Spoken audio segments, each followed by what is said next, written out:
কোরআন মানি, হাদিস মানি, জান্নাত জাহান্নাম সব কিছুই মানি, এরপরেও আল্লাহ আমাদেরকেই কেন বললেন যে আল্লাহকে ভয় করো? অথচ এই জায়গায় যদি আল্লাহ কথাটা এভাবে বলতেন আরো কত সুন্দর হতো।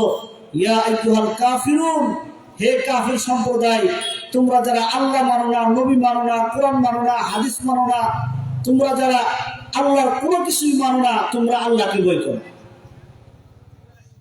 হে ইহুদিরা, তোমরা যারা আল্লাহ মানো না, নবী মানো না, কোরআন হাদিস কিছুই মানো না, তোমরা আল্লাহকে ভয় করো। হে খ্রিস্টানরা, তোমরা যারা আল্লাহর কোরআন মানো না, নবী মানো না, তোমরা আল্লাহকে ভয় করো।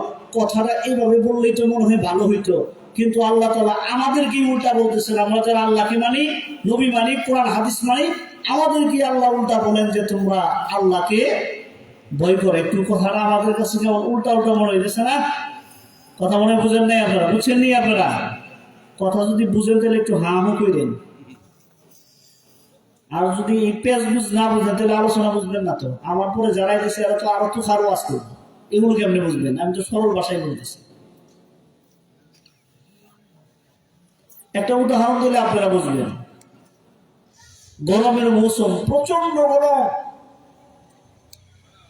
চৈত্র মাসে গরমের সময় দেখা যায় যে বিলের মাটিগুলো ফাইটা চৌচির হয়ে যায়, প্রচন্ড গরম। রৌদ্রের মধ্যে তো দূরের কথা, ঘরের মধ্যেও থাকা যায় না, টিকা যায় না গরমের মধ্যে। এরকম প্রচন্ড গরম। গরমের মৌসুমে আপনার একটা ছেলে আছে, আপনার একটা সন্তান আছে, যার বয়স 10-12 বছর বয়স। সে স্কুলে পড়ে বা মাদ্রাসায় পড়ে, 12টা-1টার দিকে তার স্কুল ছুটি হয়। এরকম ছেলেমেলে আমাদের আছে না অনেকেরই। 12টা-1টার দিকে স্কুল ছুটি হয়। আপনি একদিন কাজকর্ম সেরে হঠাৎ বাড়িতে আসছেন, দুপুর বেলায় বাড়িতে এসে দেখেন ঘরের মধ্যে আপনার খাটের উপরে আপনার ওই 10-12 বছর বয়সের সন্তানের স্কুল ব্যাগটা দেখা যায়, কিন্তু ছেলেটা বাড়িতে নাই। আপনি তখন আপনার বিবিকে ডাক দিয়ে বলেন, কে গো, অমুকের মা, আব্দুল্লাহর মা, আব্দুল্লাহর ব্যাগ দেখা যায়, মনে হয় স্কুল থেকে আসছে, তো আব্দুল্লাহ কোথায়? তখন দেখবেন আপনার বিবি আপনাকে বলবে, তোমার ছেলে কি আমার কথা মানে?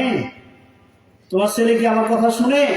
এই ছেলেরে লাই দিতে দিতে দিতে আদর করতে করতে তুমি মাথায় তুলে ফেলছ, এখন আর আমার কথা মানে না। দৌড়াই রোদ্রের মধ্যে স্কুল থেকে এসেই ব্যাগটা ফালাই দেখো দৌড়াই গেছে ওই স্কুল মাঠে খেলাইতে, রোদ্রের মধ্যে খেলাইতে গেছে। এখন বাবাই চিন্তা করছে, এই রোদ্রের মধ্যে যদি এই সন্তান এইভাবে খেলাধুলা করে, তাহলে গরমের কারণে তার ঠান্ডা, জ্বর, কাশি, অসুস্থ হওয়ার সম্ভাবনা আছে। এই জন্য বাবাই দৌড়ায় মাঠে গেছে, যাই দেখে যে নিজের ছেলে একটা টানা আরো 5-7টা গোলাবান আছে। ওরা কয়েক 5-7 জন 8-10 জন বাচ্চা একসাথে মিলা খেলাইতেছে। এখন যায় ডাক দেয় নিজের বাবার, নিজের সন্তানের ডাক দেয়, আব্দুল্লাহ, আবু, বাবা আসো, রোদ্রের মধ্যে খেলাধুলা করো না, জ্বর আসবে, ঠান্ডা লাগবে, তুমি অসুস্থ হয়ে পড়বা। আসো বাবা, আসো, বাড়িতে চলো, বিকেলে খেলাধুলা করবা ঠান্ডার মধ্যে। আমরা এইভাবে আমাদের সন্তানদেরকে ডাকি কি ডাকি না? একথা বলেন, ডাকি কি ডাকি না? ডাকি। বাবাই ডাকতেছে, কিন্তু সন্তান তো খেলার মজা পাইছে, এখন আর আসতে চায় না। বাবা এদিক দিয়ে ডাকে, সন্তান ওদিক দিয়ে যায়। বাবা ওদিক যায়, সন্তান এদিকে আসে। যখন সুন্দরভাবে ডাকাডাকি করছে, না আসছে, তখন তো বাবা বসে ডাইনে ভাবে তাকাই দেখে কিছু আসে কি, দেখে যায় জানলার থেকে তুই কোন চেয়ারা টান দিয়ে বানছে, বাইঙ্গে ফালাইছে ছেলেরে দাবা। হ্যাঁ, বেকুব, কম বক্ত, কথা বলছ না, আজকে তোর দিমুমাই। ছেলে বাবার হাতে লাঠি দেখেছি, দৌড়, কোন রকম দৌড়ায় দেয়, ছেলেটারে ধরছে। বাবার রাগ সহ্য করতে না পারে, আস্তে করে আর থাপ্পড়ও মারে দেয়। মারে কি মারে না? থাপ্পড়ও মারে। আর আমি তো এমন জিনিস দেখছি যেটা আমার নিজের চোখের দেখা। সন্তান অপরাধ করছে, বাবাই ইচ্ছা মতো পিটাইছে, শরীর ফুলে গেছে বাড়িতে। মাইরা বাবাই ঘরের ভিতরে ঢুকে দরজা জানালা মাইরা বাবাই কাঁদছে, যা আমি নিজের চোখে দেখছি। তো আমি জিজ্ঞেস করছিলাম যে, কিরে ভাই, তুমি তোমার ছেলেরে মারলা, ব্যথা পাইছে ছেলে, পিঠ ফুলছে ছেলে, তুমি কাঁদো কে? কারণটা কি? ওই বাপটাই আমার উত্তর দিছিল কি জানেন? হুজুর কি বলবো, আমি আমার সন্তানের গায়ে আঘাত করছি, আমার সন্তানের পিঠে ব্যথা পাইছে, কিন্তু প্রত্যেকটা আঘাত যায় আমার কলিজায় যায় লাগছে। সন্তান ব্যথা পাইছে শরীরে, আর ওই আঘাতের ব্যথাগুলো আমার পরিচয় যায় লাগছে। হে কপাল পোড়া সন্তানরা, ভালো করে মনে রেখো, তোমার বাবা তোমাকে এত পরিমাণ ভালোবাসে, তোমার গায়ে আঘাত লাগার সাথে সাথে তোমার বাবার পরিচয় যায় সে আঘাত লাগে। তুমি তো বুঝো না, তুমি বাবার সাথে বেয়াদবি করিয়ে দিতে থাকো। আল্লাহ তাআলা আমাদের সন্তানদেরকে বাবা মার ভাগ্য বানায় দেখ, সকলে বলেন আমিন। বাবা সন্তানকে আস্তে করে থাপ্পড় দিছে। আমি আপনাদের কাছে জানতে চাই, আমার কথা বুঝে থাকলে সকলে উত্তর দিবেন। আমি আপনাদের কাছে জানতে চাই, ওই যে স্কুল মাঠে আপনার ছেলেটা খেলাধুলা করলো, একা না আরো 5-7টা বা 10টা বাচ্চা ওই জায়গায় ছিল, আপনি কাউকে দাবারও দিলেন না, কাউকে ধমকও দিলেন না, কোন ছেলের গায়ে আঘাত করলেন না, আপনার ছেলেকে দাবার দিলেন, আপনার ছেলের গায়ে আঘাত করলেন। আমি আপনাদের কাছে জানতে চাই, আপনার ছেলের যে আঘাত করছেন, আপনার ছেলের সাথে আপনার বড় দুশ্মনী আছে নাকি? এই ছেলে আপনার শত্রু, এই জন্য আপনার সন্তানের গায়ে আঘাত করছেন? কেউ কথা কয় না। কথা না বলে বুঝবো কেমনে যে আপনারা বুঝতেছেন কিনা? হ্যাঁ, আপনি যে আপনার সন্তানের গায়ে আঘাত করছেন, এই আঘাত করার কারণ হলো আপনার ছেলে আপনার বড় দুশ্মন, আপনার শত্রু, এই জন্য আপনার ছেলের গায়ে আঘাত করছেন না। আপনি আঘাতটা কেন করছেন? শাসন কেন করছেন? যে এটা তো আমার কলিজার টুকরা সন্তান, এই সন্তান যদি অসুস্থ হয়ে পড়ে, আমি বাবা আমার কলিজায় যে আঘাত লাগবে। আমি চাই না আমার সন্তান অসুস্থ হোক, আমি চাই না আমার সন্তান কোনো 2 নম্বরই কাজ করুক, আমি চাই না আমার সন্তান মদখুর, ইয়াবাখুর, বাবাখুর, গাঁজাখুর হোক। এখান থেকে ফিরিয়ে আনতে আমার সন্তানের গায়ে যদি আঘাত করা লাগে, আমি বাবা হিসেবে শাসনের লাঠি হাতে নিতে প্রস্তুত। কথা বলেন ঠিক কিনা? এর মানে এই নয় বাবা সন্তানের শত্রু, বাবা সন্তানের সবচেয়ে পরম বন্ধু। এই জন্য সন্তানকে মাঝে মাঝে বাবা কি করে? শাসন করে, শাসনের আঘাত করে। ঠিক তেমনি ভাবে আল্লাহ রাব্বুল আলামিন এই জায়গায় বললেন ইত্তাকুল্লাহ, আল্লাহকে ভয় করো। এর অর্থ হলো তোমরা জান্নাতে যাও। সুবহানাল্লাহ বলেন। আল্লাহকে ভয় করো, এর অর্থ হলো তোমরা জান্নাতে যাও। এর মানে হলো দুনিয়ার জমিনে কাফের, মুশরিক, ইহুদি, খ্রিস্টান, হিন্দু, বৌদ্ধ, অন্য যত ধর্মাবলম্বী আছে, একমাত্র মুসলিম ধর্মের লোক ব্যতীত, ইমানদার ব্যতীত যত ধর্মের লোক আছে, এদের ব্যাপারে আল্লাহ তাআলার কোনো চিন্তা নাই, এদের ব্যাপারে আল্লাহ তাআলার কোনো শাসন নাই, এদের ব্যাপারে আল্লাহ তাআলার কোনো ধুমকি নাই, এদের ব্যাপারে আল্লাহ তাআলার কোনো ভালোবাসা নাই। একমাত্র মুমিন বান্দা যারা, তাদেরকে আল্লাহ তাআলা তার কুদরতি কলিজা দিয়ে ভালোবাসে। একমাত্র মুমিনদেরকে আল্লাহ তাআলা কুদরতি কলিজা দিয়ে ভালোবাসে। আপনার সন্তান প্রচন্ড গরমের মধ্যে খেলাধুলা করলে সন্তান অসুস্থ হবে, এই জন্য সন্তানকে যেমন ভালোবাসার শাসন দেখাইলেন, ঠিক তেমনি ভাবে আল্লাহ রাব্বুল আলামিন একজন মুমিনের জন্য জান্নাত নিযুক্ত করে রাখছে দুনিয়ার জমিনে। এই মুমিন যখন তোমার গোড়ার কাজে লিপ্ত হয়, মুমিন যখন মিথ্যা কথা বলে, ঘুষের টাকা হাত দিয়ে ধরে, সুদের টাকা হাত দিয়ে ধরে, অন্যায় অশ্লীলতা বেহায়াপনা কাজ করে, এক কথায় মুমিন যখন কোনো গুনার কাজে লিপ্ত হইতে চায়, তখনই আল্লাহ তাআলা বলেন ইয়া আইয়ুহাল্লাযীনা আমানুত্তাকুল্লাহ, ইয়া আইয়ুহাল্লাযীনা আমানুত্তাকুল্লাহ ওয়া কুনু মা'আস সাদিকিন। ও আমার মুমিন বান্দারা, আমি আল্লাহ তোমাদের জন্য জান্নাত বানায় রাখছি, জান্নাত বানায় রাখছি। তোমাদের কি ইমানের মতো দৌলত কেন দিছি জানোনি? তোমরা আমি আল্লাহর নির্বাচিত বান্দা, তোমরা আমি আল্লাহর মুনতাখাব বান্দা, তোমরা আমি আল্লাহর নির্বাচিত বান্দা। আমি আল্লাহ নির্বাচন করে তোমাদেরকে জান্নাতের জন্য নির্বাচন করে ফেলেছি। ও আমার মুমিন বান্দারা, দুনিয়ার জমিনে সন্তান প্রচন্ড গরমের মধ্যে খেলাধুলা করার দ্বারাই সন্তান যেমন অসুস্থ হয়, বাবার দিলে কষ্ট লাগে, ঠিক তেমনি ভাবে দুনিয়ার জমিনে তুমি আমার মুমিন বান্দা যখন গুনার কাজে লিপ্ত হইবা, এই গুনার শাস্তি স্বরূপ তোমাকে জাহান্নামে জ্বলতে হবে, জাহান্নামের শাস্তি ভোগ করতে হবে, কবরের শাস্তি ভোগ করতে হবে, মিজানের শাস্তি ভোগ করতে হবে, হাসর মিজান পুলসিরাতের শাস্তি ভোগ করতে হবে। ও আমার মুমিন বান্দা, তুমি যখন নাকি এই জাহান্নামের শাস্তি ভোগ করবা, আমি আল্লাহ তোমাকে ভালোবাসার কারণে, তুমি বান্দা আমি আল্লাহর মহব্বতের লোক হওয়ার কারণে আমি আল্লাহর কুদরতি কলিজাতেও আঘাত লাগবে। এই জন্য আমি আল্লাহ দুনিয়াতে থাকা অবস্থায় তোমাকে সতর্ক করে দিলাম, ইত্তাকুল্লাহ ইত্তাকুল্লাহ। আমি আল্লাহকে ভয় করার অর্থ হলো জাহান্নামের শাস্তিকে ভয় করো, জাহান্নামের শাস্তিকে ভয় করো। ও দোস্ত, আল্লাহর ভয় যদি কোনো বান্দার দিলের মধ্যে থাকে, আল্লাহর কসম করে বলি ওই বান্দার দ্বারা কোনো সগীরা গুনাহ করা সম্ভব নয়, ওই বান্দার দ্বারা সুদের টাকা হাত দিয়ে ধরা সম্ভব নয়, ওই বান্দার দ্বারা ঘুষের টাকা হাত দিয়ে ধরা সম্ভব নয়, ওই বান্দার জন্য মিথ্যা কথা বলা সম্ভব নয়, ওই বান্দার জন্য অন্যায় অশ্লীলতার কাজ করা সম্ভব নয়, ওই বান্দার জন্য মানুষের ক্ষেতের পাথর কাটা সম্ভব নয়, ওই বান্দার জন্য অপরের উপর জুলুম অত্যাচার করা সম্ভব নয়। কারণ যখন নাকি তুমি সুদের টাকা হাত দিয়া ধরবা, এমন সময় যদি আমার মালিকের ভয় তোমার দিলের মধ্যে আসিয়া যায়, এমন সময় যদি আল্লাহু আকবার জাহান্নামের শাস্তির আযাবের ভয় তোমার দিলের মধ্যে আসিয়া যায়, আল্লাহু আকবার এই জাহান্নামের শাস্তি, আল্লাহর ভয় তোমাকে সুদ থেকে বাঁচায় রাখবে, আল্লাহর ভয় তোমাকে ঘুষ থেকে বাঁচায় রাখবে। এই জন্য আল্লাহ রাব্বুল আলামিন ডাক দিয়ে বলেন, ইয়া আইয়ুহাল্লাযীনা আমানুত্তাকুল্লাহ, ও আমার মুমিন বান্দারা আমি আল্লাহকে ভয় করো, আল্লাহকে ভয় করো, আল্লাহকে ভয় করো।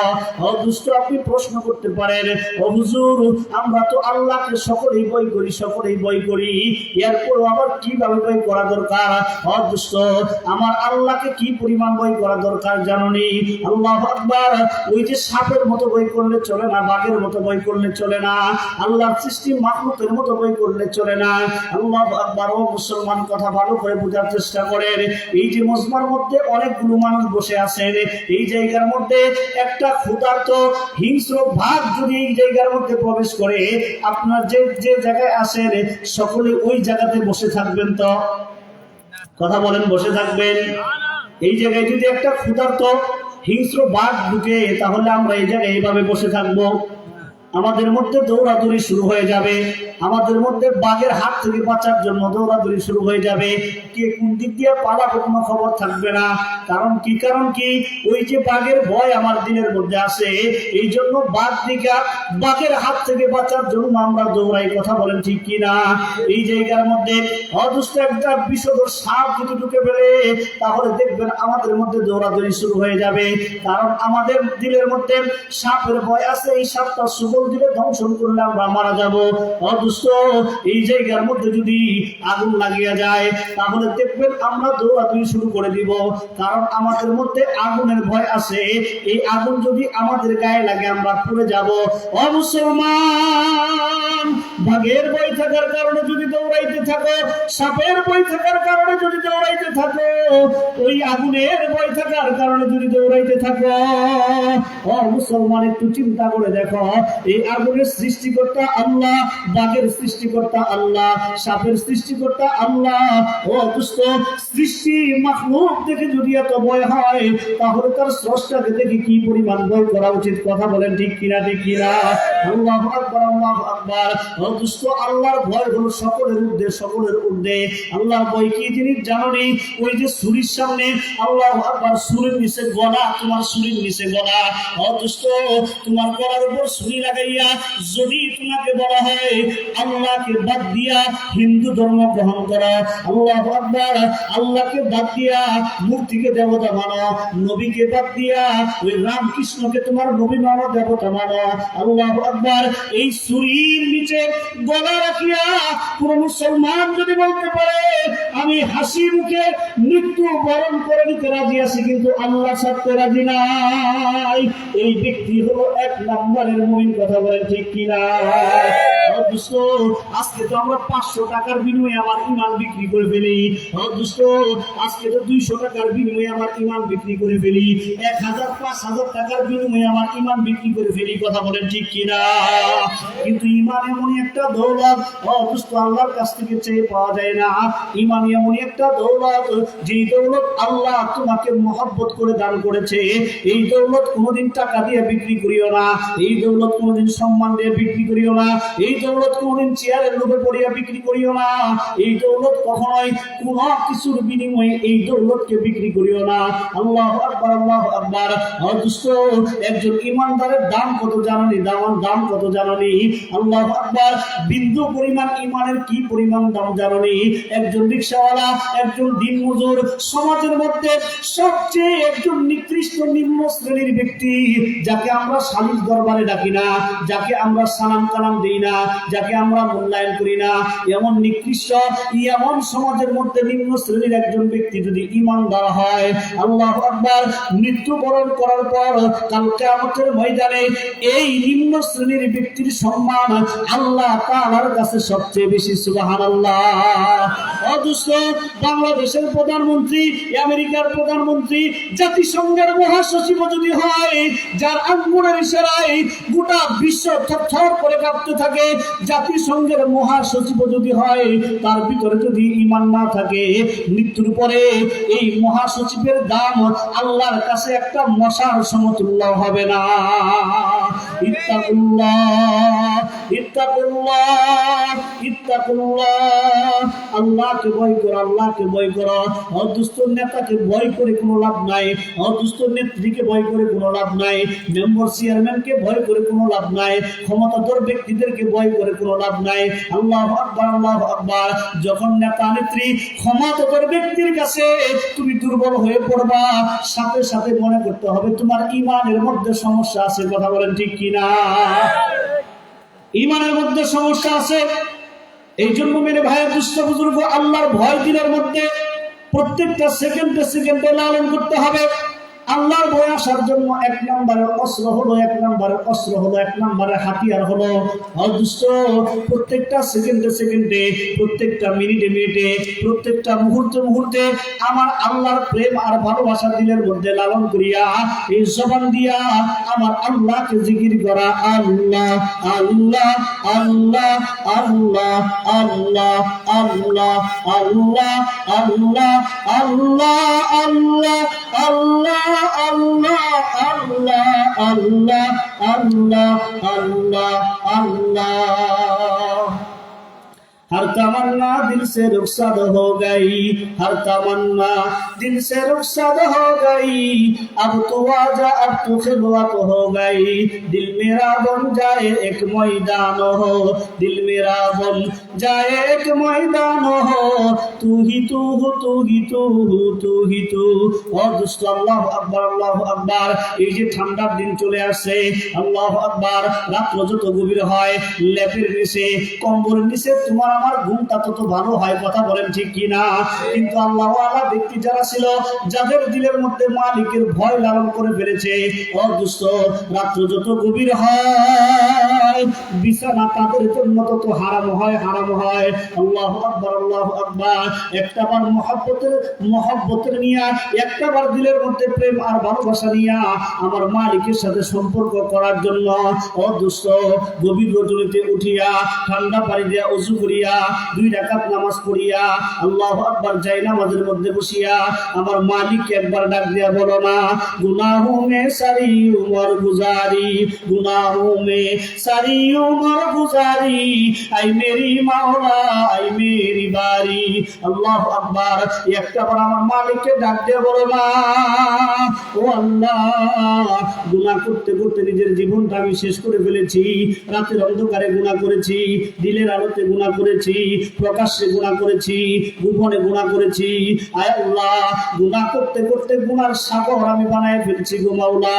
আয় আল্লাহ, এখন আমার সামনে সব কিছু অন্ধকার দেখা যায়। এই যে গোবর জলিতে, ও মালিক, যখন নাকি সকল ব্যাংক ব্যালেন্সের দরজা বন্ধ হয়ে গেছে, অফিস আদালতের দরজা বন্ধ হয়ে গেছে, স্কুল কলেজ ভার্সিটির দরজা বন্ধ হয়ে গেছে, আল্লাহ তোমার রহমতের দরজা তুমি খুলিয়া দিছ। এমন সময় আমি গুনাহগার, তুমি আল্লাহর কুদরতি পায়ে সিজদা দিয়া তোমার কাছে দরা দিছি। ও আল্লাহ, আমাকে একটু তোমার রহমতের চাদর দিয়া ডাকিয়া লাও না। রহমত কি কমি क्या है, रहमत की कमी क्या है, दरबारे इलाही में नूरे अपना उसने भरा पुतली की सिलाई में। ও যুবক বাবাজিরা, অনেক রাত তো তুমি আল্লাহু আকবার মোবাইলে চ্যাটিং করিয়া করিয়া অনেক রাত্র কাটায় দিলা, অনেক রাত্র মানুষের সাথে পরকিয়া করতে করতে রাত কাটায় দিলা, জুয়ার আড্ডায় বসিয়া অনেক রাত তুমি কাটায় দিলা। আল্লাহু আকবার। ও দুষ্ট মদের আড্ডায় বসিয়া অনেক রাত্র কাটায় দিলা। ও আমার বৃদ্ধ বাবাজিরা, অশ্লীলতা উলঙ্গপনা বেহায়াপনা টেলিভিশনের পর্দায় বসিয়া বসিয়া অনেক রাত্র কাটায় দিলা। এই যে এইভাবে রাত্র কাটায় দিলা, এই রাত কাটানোর দ্বারায় তোমার আমলনামার মধ্যে গুনাহ লেখা হইল, গুনাহ লেখা হইল। একটা দিন একটু শেষ রাত্রে উঠিয়া আমার মালিকের সাথে আল্লাহু আকবার সম্পর্ক করিয়া রাত্রটা কাটায় দেখো না, দিলটা পরিষ্কার হয়ে যাবে, ব্রেন পরিষ্কার হয়ে যাবে, মনের মধ্যে আনন্দ উল্লাস শুরু হয়ে যাবে। আল্লাহু আকবার, আল্লাহু আকবার। কারণ আল্লাহর প্রেমের মতো এত মজা দুনিয়াতে আর কিছু নাই। কথা বলেন ঠিক কিনা? अल्लाह अल्लाह क्या मजा है, अल्लाह अल्लाह क्या मजा है, मोमिनों से पूछियो, शाकिरों में क्या मजा है, बुलबुलों से पूछियो। अल्लाह अकबर, अल्लाह अकबर। ও দুষ্ট আল্লাহ আকবার। আল্লাহ আল্লাহ এই ডাকের মধ্যে কি পরিমাণ প্রেম আর ভালোবাসার মজা। যারা ডাকে, যারা জিকির করে, যারা জাকিরিন আর শাকিরিন হয়ে গেছে, আল্লাহ আকবার, তাদেরকে একটাবার জিজ্ঞেস করে দেখো না বারবার কেন আল্লাহ আল্লাহ ডাকো। আল্লাহ আকবার। আল্লাহ আল্লাহ জবান দ্বারা জিকির করার কারণে ও দুষ্ট ওই দিলটা পরিষ্কার হয়ে যায়, দিল থেকে সকল গুনাহ বের হয়ে যায়। আল্লাহ আকবার। দিল পরিষ্কার হওয়ার কারণে মাথা থেকে পা পর্যন্ত বডিটা পরিষ্কার হয়ে যায়। এইভাবে যদি কোনো বান্দা সব সময় আমার মালিককে ডাকতে থাকে, সব সময় মালিকের সাথে সম্পর্ক করতে থাকে, তাহলে ওই দিলের ভিতরে আমার মালিকের ভয় ঢুকবে, মালিকের ভয় ঢুকবে। আর মালিকের ভয় যখনই ঢুকবে, আল্লাহ আকবার, আল্লাহ আকবার, দুনিয়ার সকল চিজ আর আসবাব তোমার কাছে তুচ্ছ মনে হবে। ছোট্ট একটা ঘটনা বলে আমি আমার আলোচনা শেষ করতে চাই। আল্লাহ আকবার। ও দুষ্ট, আল্লাহ আকবার। কোনো বানোয়াটি কথা নয়, বানোয়াটি কোনো কিচ্ছা কাহিনী বলার মতো সময় আমার নাই, অভ্যাস আমার নাই। হাদিসের মধ্যে ঘটনা আসছে, বুখারীর হাদিস। ও দুষ্ট, আল্লাহ নবীর একজন নওজোয়ান সাহাবী তকবকে যুবক, আল্লাহ আকবার, রাস্তার পাশে গাছের নিচে বসিয়া বিলাপ করিয়া কান্নাকারি করে। এমন সময় ওই রাস্তার পাশ দিয়ে যাচ্ছেন আল্লাহর নবীর জলিল কদর সাহাবী খলিফাতুল মুসলিমিন হযরত উমর রাদিয়াল্লাহু তাআলা আনহু রাস্তা দিয়ে হাঁটে।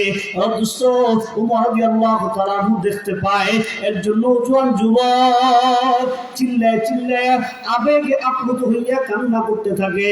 এই দৃশ্য দেখিয়া উমর ওই যুবকের সামনে যাইয়া যুবককে ডাক দিয়ে বলে, হে যুবক, তুমি কি জন্য কান্না করো? তোমার কান্নার যে ভঙ্গি দেখা যায়, তোমার কান্নার যে অবস্থা দেখা যায়, তাতে কি তোমার আব্বা মারা গেছেনি, তোমার মা মারা গেছেনি, তোমার সন্তান মারা গেছেনি, তোমার বাড়িঘর আগুনে পুড়ে গেছেনি? কি জন্য এইভাবে কান্না করো? ও দোস্ত, একবার, দুইবার, তিনবার বারবার প্রশ্ন করার পর যুবক ও দোস্ত কান্না বিচলিত কণ্ঠে উমরকে ডাক দিয়ে বলেন, ও আল্লাহর নবীর সাহাবী উমর, আমি কি জন্য কান্দি এই ঘটনা তোমাকে বলে তো লাভ নাই, কারণ তুমি সমাধান দিতে পারবা না। তবে তোমাকে আমি বলতে পারি, সত্য হলো আমাকে যদি সাইয়্যিদুল কাওনাইন খাতামুন নাবিয়্যিন উম্মতের কান্ডারি মায়ার নবী, দয়ার নবী মুহাম্মদুর রাসূলুল্লাহ সাল্লাল্লাহু আলাইহি ওয়াসাল্লামের কাছে যদি নিয়ে যেতে পারো, তাহলে আমার ঘটনা আমি খুলে বলবো। আল্লাহু আকবার। উমর যুবকের হাতে ধরিয়া আল্লাহর নবীর দরবারে নিয়ে যায়, আল্লাহর নবীর সামনে নিয়ে যায়।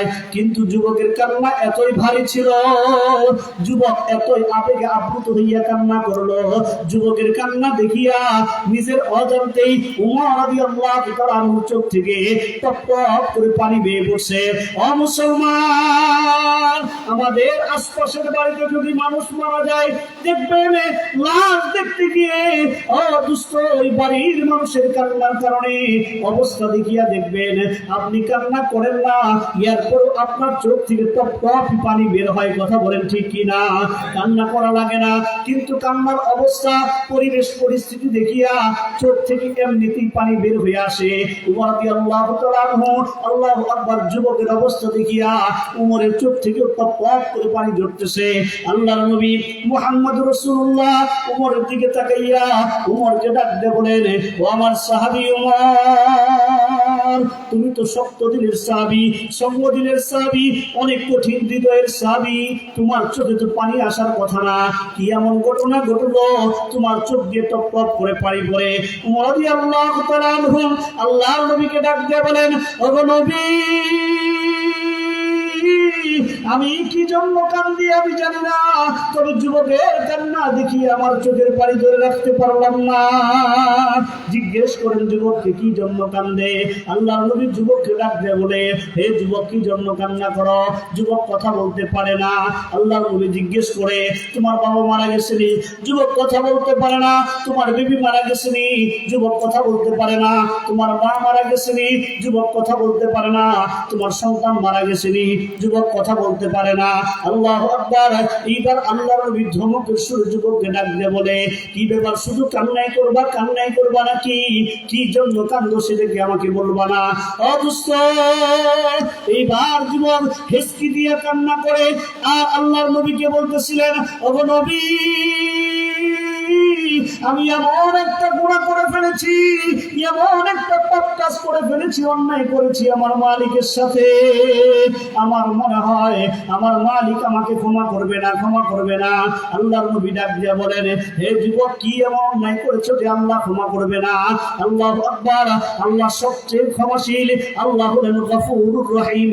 আল্লাহর উপরে আর কোনো ক্ষমাশীল নাই, আল্লাহ সবচেয়ে বড় ক্ষমাশীল। যত বড়ই গুনাহ করো না কেন, আমার আল্লাহ সকল গুনাহ মাফ করতে পারে। কথা বলেন ঠিক কিনা? কি এমন গুনাহ করেছো আল্লাহ তোমাকে মাফ করবে না? যুবক ডাক দিয়ে বলে, ও নবী, আমি যে গুনাহ করেছি আমি জানি, আমার মনে হয় আল্লাহ আমাকে মাফ করবে না। এইবার নবী ডাক দিয়ে বলে, ও যুবক, তুমি এমন কি গুনাহ করেছো আল্লাহর রহমতের থেকেও তোমার গুনাহ বেশি কিনা? আল্লাহু আকবার, আল্লাহু আকবার। ও দোস্ত, সকলে আমার কথা বুঝে থাকলে এক বাক্যে চিল্লে জোরে সুরে একটা উত্তর দিবেন। বলেন, গুনাহ বড় না আল্লাহর রহমত বড়? একটু জোরে সুরে বলেন না, গুনাহ বড় না আল্লাহর রহমত বড়? গুনাহ তো বড়ই হোক না কেন, আল্লাহর রহমতের কাছে কিছুই না। কথা বলেন ঠিক কিনা?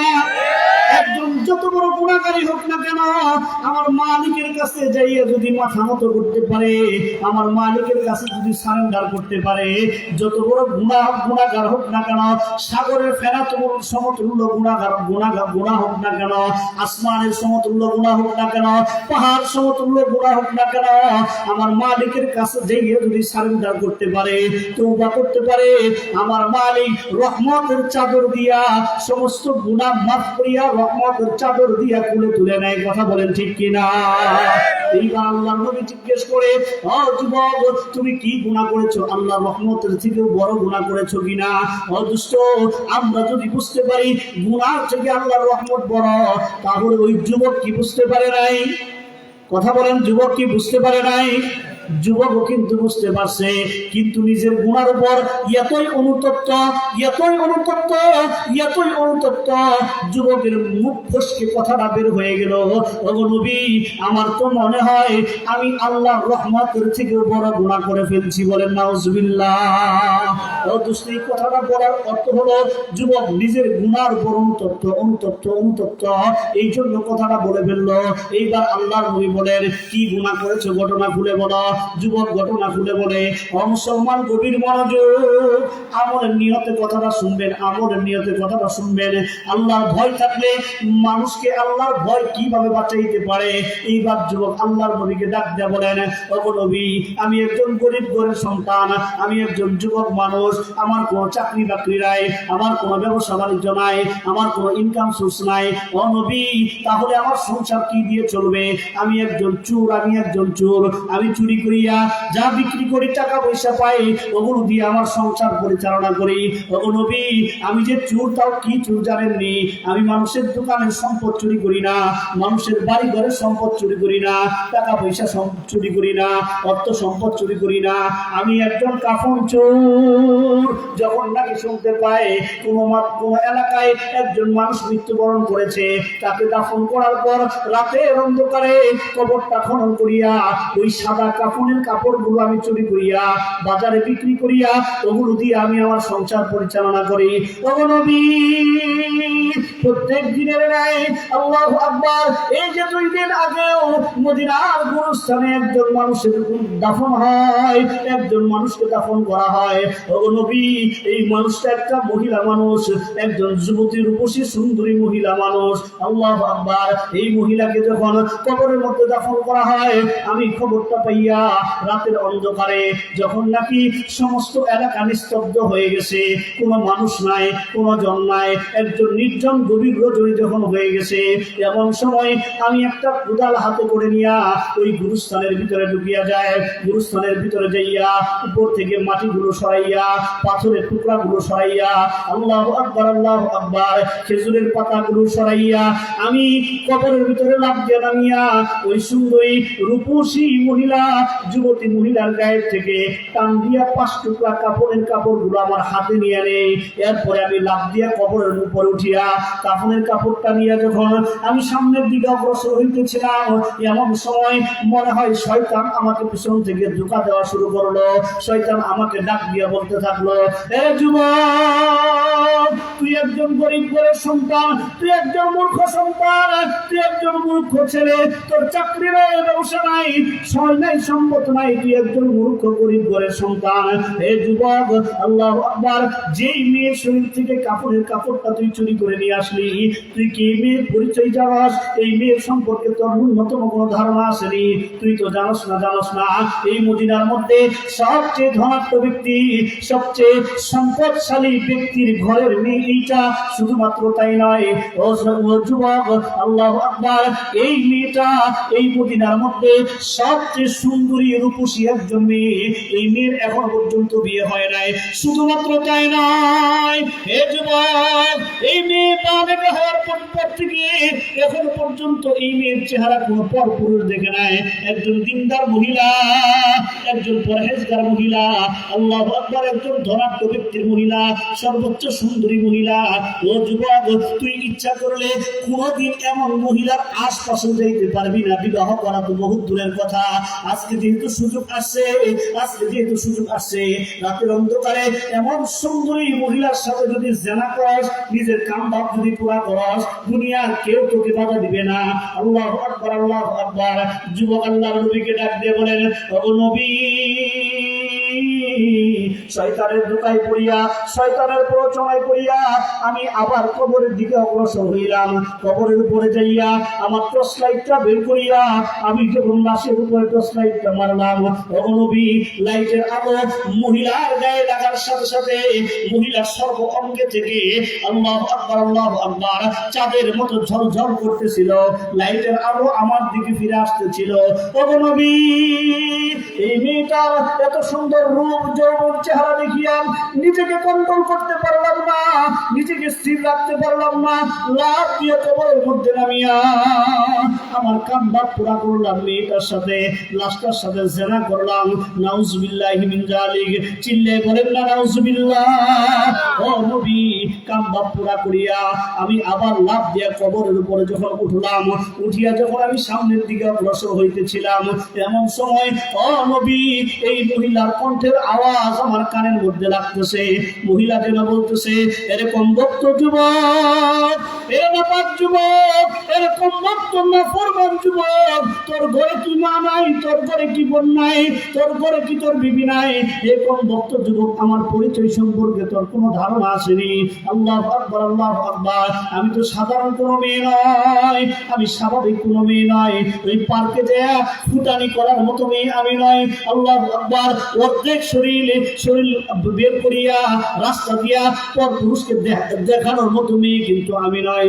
আমি একজন দিনদার মহিলা, আমি একজন দিনদার মেয়ে। যেই দিন থেকে আমার বুঝ হয়েছে, বালেগ হয়েছি, আমার উপর নামাজ ফরজ হয়েছে, ওই দিন থেকে ফরজ নামাজ তো বহুত দূরের কথা, একটা দিনও তাহাজ্জুদ মিট যায় নাই। চিল্লে বলেন সুবহানাল্লাহ। হে যুবক, আমার আমার চেহারা আজ পর্যন্ত কোনো পর পুরুষ দেখতে পাই নাই। 24টা ঘন্টা কুরআন তেলাওয়াত করতে করতে আমার সময়টা আমি কাটাইয়া দিছি। ও যুবক, দুনিয়ার জমিনে সমস্ত পর পুরুষ মানুষদের থেকে আমি নিজেকে সংরক্ষিত রাখলাম, নিজেকে পর্দার মধ্যে রাখলাম। আল্লাহু আকবার, আল্লাহু আকবার। হে যুবক, আমাকে এই জায়গায় গুরুস্থানের মধ্যে, এতগুলো লাশের মধ্যে আমাকে তুই উলঙ্গ করে দিলি। কাল কিয়ামতের ময়দানে কোটি কোটি মানুষের সামনে আমাকে উলঙ্গ অবস্থায় দাঁড়ানোর একটা পরিবেশ করে দিলি, আমার ইজ্জত নষ্ট করে দিলি।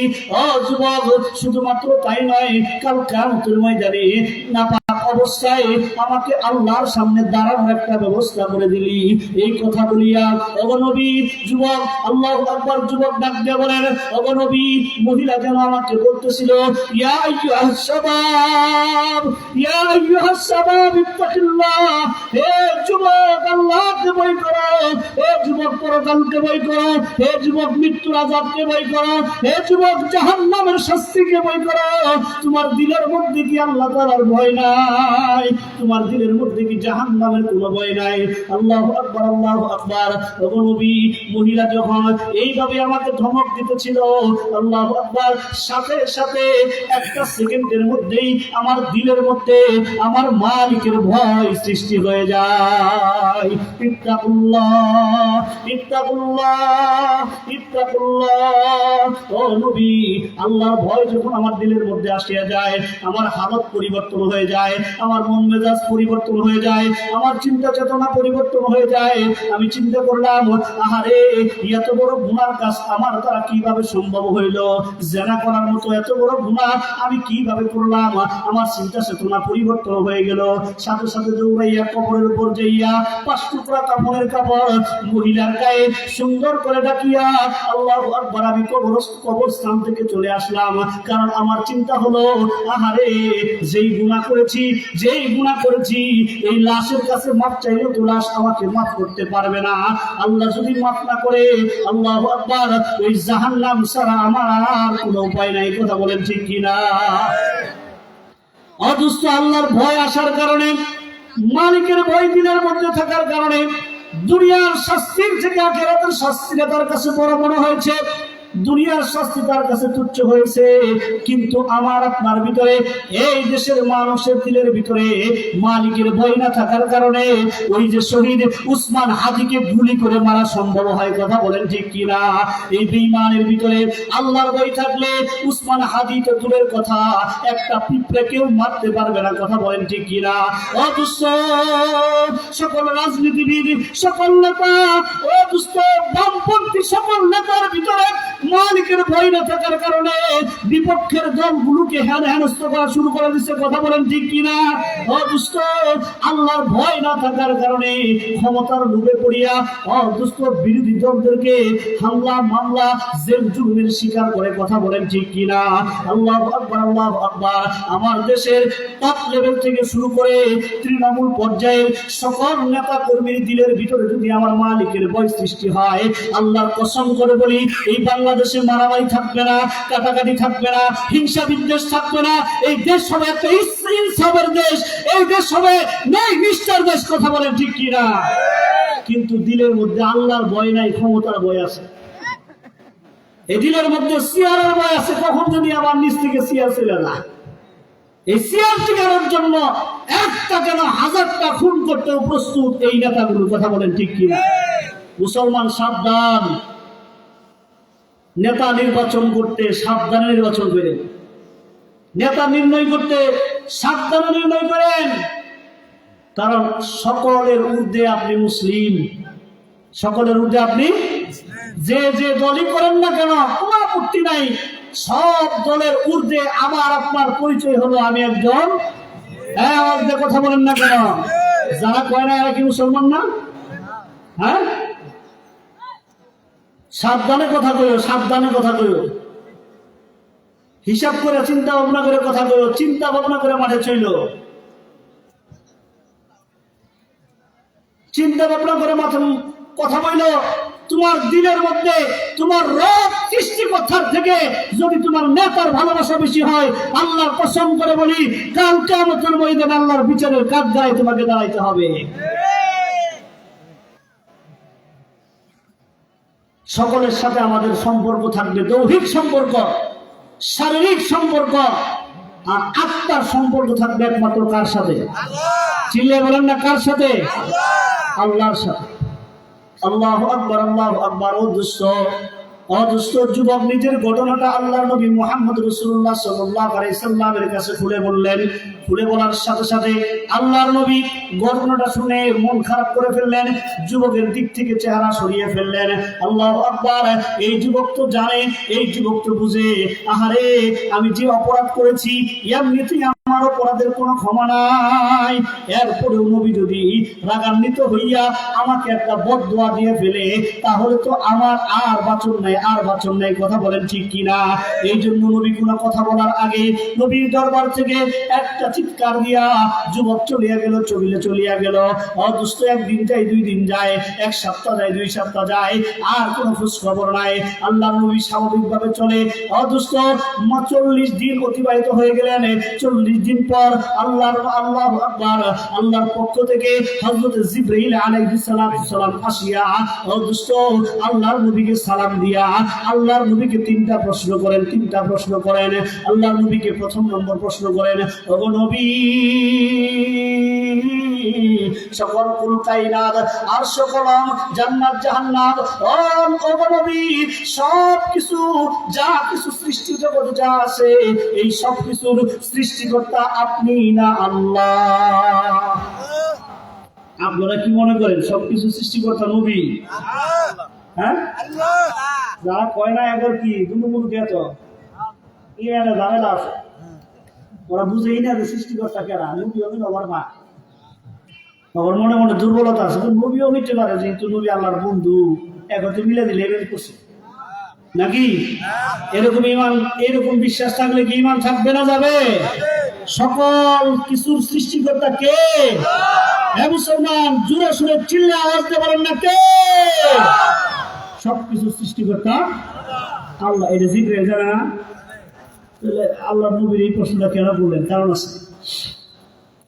আল্লাহর নবী মুহাম্মদ রাসূলুল্লাহ সাল্লাল্লাহু আলাইহি সাল্লাম জিবরাইলকে ডাক দিয়ে বলেন, ও ভাই জিবরাইল, উল্টা পাল্টা প্রশ্ন করো কেন? সবকিছু সৃষ্টিকর্তা আমি কেন হব? সবকিছুর সৃষ্টিকর্তা আল্লাহ, আমি নবী মুহাম্মদের সৃষ্টিকর্তা আল্লাহ। 2 নম্বর প্রশ্ন হলো, ওগো নবী, আল্লাহু আকবার, আল্লাহু আকবার, সকল সৃষ্টিজীবের রিজিকের ব্যবস্থা, খাবারের ব্যবস্থা, রিজিকের ব্যবস্থা আপনি করেন না আল্লাহ করেন? অদুষ্ট আপনাদের কাছে জানতে চাই, সব সৃষ্টিজীবের রিজিকের ব্যবস্থা কে করেন? জোরে আওয়াজ দিয়ে বলেন না, কে করেন? কথাটা ভালো করে মনে রাখেন। কয়ে গেলেন যে এটা মনে রাখেন, বন্যা এসে বন্যা সব ফসল খেয়ে গেছে, এই চার দোকানে বসে একজন ঠ্যাঙ্গের উপর ঠ্যাং তুলে এখন নাচে। আর কি করে জানেন? আহা রে, আমার ছেলেরা সৌদি আরব থেকে প্রতি মাসে যদি 50,000 টাকা না পাঠাইতো তাহলে আমার খবর আছিল, কারণ বন্যায় আমার সকল ফসল শেষ হয়ে গেছে। এখন রিজিকের মালিক কারে বানাইছে? আল্লাহরে বানাইছে না নিজের ছেলেরে বানাইছে? এই কথা বলেন, কারে বানাইছে? মুখে করবেন একটা, কাজে করবেন একটা, মুনাফিক সাবধান। বলেন, সকল সৃষ্টিজীবের রিজিকের ব্যবস্থা কে করেন? আল্লাহ করেন, আল্লাহ করেন। আল্লাহ নবী জিবরাইলকে ডাক দিয়ে বলে, ও জিবরাইল, আবার উল্টা প্রশ্ন করলাম, সবকিছুর রিজিকের ব্যবস্থা আমি কেন করব? আল্লাহ করেন। শুধুমাত্র তাই নয়, আমি মুহাম্মদ, আমি নবী, আমি রাসূলের রিজিকের ব্যবস্থা করেন আল্লাহ। 3 নম্বর প্রশ্ন করেন, আল্লাহু আকবার, আল্লাহু আকবার, ওগো নবী, বলেন তো আল্লাহু আকবার, সকল কিছুর ক্ষমা করনেওয়ালা, মাফ করনেওয়ালা আপনি না আল্লাহ?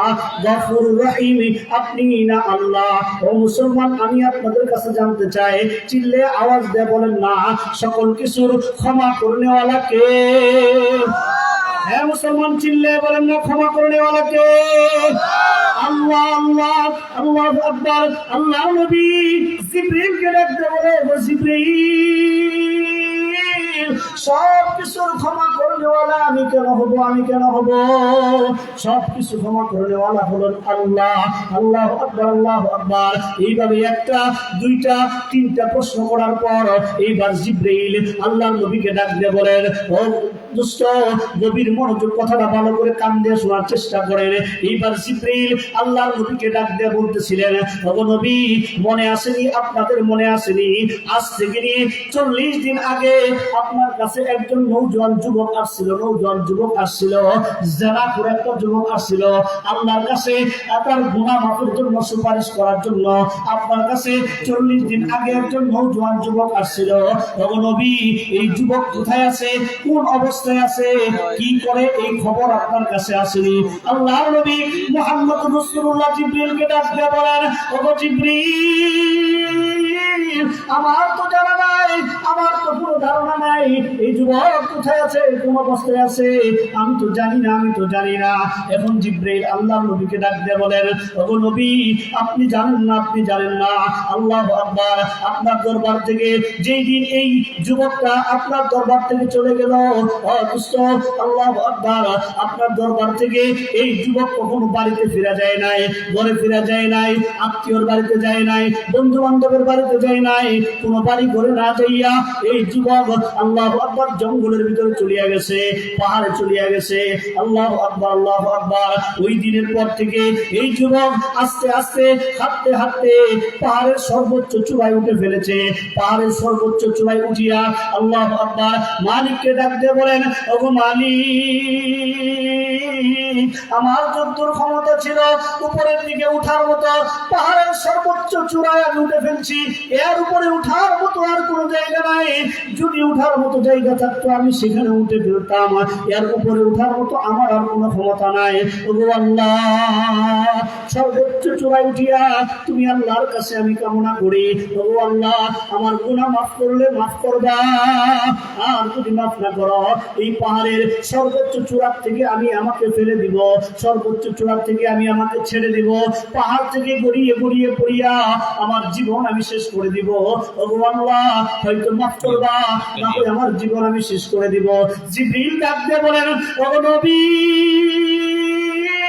40 দিনের মধ্যে এই যুবক কোনদিন একটা ফুটা পানি পান করে নাই, এক লুকমা খাবার খায় নাই। আল্লাহু আকবার। দুষ্ট হাদিসের কথা, এটা কোনো মাগুর বাড়ির কিচ্ছা নয়, এটা কোনো গল্প কাহিনী নয়, বুখারীর হাদিসে ঘটনা আছে। জিবরিল ডাকতে বলে 40 দিনের মধ্যে এক ফোঁটা পানি কোনোদিন পান করে নাই, এক লুকমা খাবার খায় নাই। আল্লাহু আকবার। একটা সেকেন্ডের জন্য কোনোদিন ঘুম যায় নাই। আল্লাহু আকবার। যখনই পানি তৃষ্ণা হয় যুবক নিজেকে ধিক্কার দিতে থাকে আর বলতে থাকে, এ যুবক, তুই যেই গুনাহ করেছিস, তুই যে অপরাধ করেছিস, তুই যে নাফরমানি কাজ করেছিস, তোর জন্য আল্লাহর পানি হারাম হয়ে গেছে, তুই কেমনে আল্লাহর পানি পান করবি? খাবারের প্রয়োজন হইলে যুবক নিজেকে ধিক্কার দিয়ে বলতে থাকে, ও যুবক, তোর জন্য আল্লাহর রিজিক হারাম হয়ে গেছে। আল্লাহু আকবার, আল্লাহু আকবার। যখন নাকি ঘুমের ভাব হয়, নিদ্রার ভাব হয়, যুবক নিজেকে বুঝ দিতে থাকে, ধিক্কার দিয়ে বলতে থাকে, হে যুবক, আরামের ঘুম ঘুমাইতে চাও, জাহান্নামের আগুন তোমার জন্য রেডি, জাহান্নামের শাস্তি তোমার জন্য রেডি। আল্লাহু আকবার, আল্লাহু আকবার। এইভাবে যুবক নিজেকে ধিক্কার দিতে থাকে আর মালিকের দরবারে সিজদায় পড়ে কান্নাকাটি করতে থাকে। গুনাহোं में सारी उम्र गुजारी, गुनाहों में सारी उम्र गुजारी, ऐ मेरी मौला, ऐ मेरी बारी, या इलाही मुझको मुझसे दूर कर, या इलाही मुझको मुझसे दूर कर, ताकि देखो मुझ में तुझको एक नजर। अल्लाह अकबर। আল্লাহ তাআলা রহমত ভিক্ষা চাইতেছে, আল্লাহ তাআলা রহমত ভিক্ষা চায়। জিবরিল ডাক দিয়ে বলেন, ওগো নবী, এইমাত্র আল্লাহ রাব্বুল আলামিন আয়াত নাযিল করে আমাকে আপনার কাছে পাঠাইছেন, আপনাকে আল্লাহ আদেশ করেন, ও নবী, যান ওই পাহাড়ের চূড়ায় যান, ওই যুবককে নিয়ে আসেন, ওই যুবককে নিয়ে আসেন। আমার আল্লাহ তাআলা যুবকের সমস্ত গুনাহগুলো মাফ করে দিয়েছেন। ইত্তাকুল্লাহ, ইত্তাকুল্লাহ। আল্লাহকে ভয় করো, আল্লাহকে ভয় করো। ও দোস্ত, আল্লাহর নবীর সাহাবী জিনা করার পর আল্লাহর ভয় থাকার কারণে, অনুতপ্ত হওয়ার কারণে আল্লাহ তারে মাফ করে দিয়েছে। কিন্তু আমার দেশের সন্ত্রাসগুলো, আমার দেশের চাঁদাবাজগুলো, আমার দেশের বাটপারগুলো 2 নম্বরই মানুষ খুন করার পরে তার দিনের মধ্যে ন্যূনতম অনুভব হয় না। কথা বলেন ঠিক কিনা? অদুষ্ট যদি আল্লাহর ভয় দিলের মধ্যে থাকে, একটা সাগিরা গুনাহ করা সম্ভব নয়। মানুষ মারা তো বহুত দূরের কথা, দুর্নীতি করা তো বহুত দূরের কথা, চুরি করা তো বহুত দূরের কথা। ইসলামের দৃষ্টিতে কোনো ব্যক্তি চুরি করলে তার হাত কেটে দেওয়া, এটা হলো বিধান। আজকে আমার দেশের মধ্যে ইসলামী আইন চালু হোক, হাত কেটে দেওয়ার আইন চালু হোক, দেখবেন এলাকায় কোনো চুর থাকবে না। কথা বলেন ঠিক কিনা? কিন্তু চুরি করলে আমরা করি কি, একদিক দিয়ে চুরি করে আরেক দিক দিয়ে সুপারিশ করে ছেড়ে দিই। একদিক দিয়ে সুপারিশ করে ছেড়ে দিই। চুরের সুপারিশও চলে থানায়, গুন্ডা চাঁদাবাজি বাটপাড়ির সুপারিশও থানায় চলে। চলে কি চলে না? তাহলে কারে দিয়ে দেশ সাজাবে? আল্লাহ আমাদের এই দেশটাকে ইনসাফের দেশ হিসেবে কবুল করেন। সকলে বলেন আমিন। ন্যায় নীতির দেশ হিসেবে কবুল করেন, বলেন আমিন। ইসলামের দেশ হিসেবে কবুল করেন, আমিন। আমাদের শাসকদের দিনের মধ্যে আল্লাহ তাআলার ভয় ভীতি পয়দা করে দেন, বলেন আমিন। ওয়া আখিরু দাওয়ানা আলহামদুলিল্লাহি রাব্বিল আলামিন। আসসালামু আলাইকুম ওয়া রাহমাতুল্লাহি ওয়া বারাকাতুহু।